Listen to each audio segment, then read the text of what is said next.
But I remember the first time we went to visit a farm outside of Argentina, outside of Buenos Aires, and I just fell in love with it. And I've always wanted to, I've worked on farms, I've done what's called woofing, willing workers on organic farms, and I love helping and being on farms, but I also love urban life. So that's why I love being able to have gardens and agriculture in an urban environment. I know I grew up loving gardens and farming and gardening and not being afraid of it, right? And starting with that, not being afraid of it and the worms and the bugs.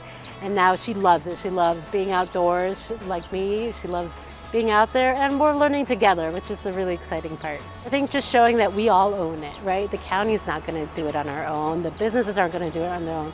It really takes all of us. And for me, it's about the next generation, right? And so things that maybe I learned and taught my parents, I hope my daughter will learn and then teach me and the next generation.